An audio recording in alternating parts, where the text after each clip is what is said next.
Hey everyone, welcome back. In today's video, we're giving an honest no fluff review of Quicken, one of the oldest and most well-known financial management tools out there. The big question is Quicken still worth using in 2025? Let's take a closer look. According to the official website, Quicken offers powerful tools for budgeting, managing investments, tracking bills, and planning for retirement.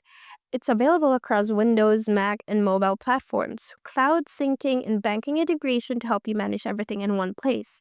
But the experience seems to be a mixed bag.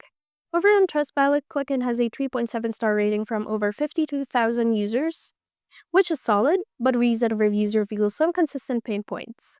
Many longtime users are frustrated with the switch to a subscription model, especially since long-standing bugs haven't been fixed. One reviewer said they've gone subscription, but the same bugs have been there for years. Another user mentioned issues with account access and surprise charges. Their account was shut down without notice due to an annual fee they didn't expect, which left them scrambling to regain access. Other common complaints: small, unreadable fonts, and overly fragile built-in income interface, and frequent price hikes that hit users on fixed incomes hard. That said, not all reviews are negative. Some users still find it extremely helpful for managing their businesses or tracking household finances. They also give credit to knowledgeable customer service reps when things go wrong. Quick disclaimer: this review is based on personal opinion and public research. For the final verdict, Quicken still offers robust features, especially if you want detailed control over personal finance.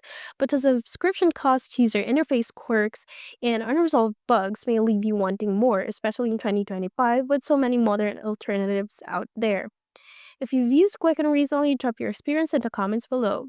If you found this video helpful, don't forget to like and subscribe. Thank you for watching, and I'll see you in the next one.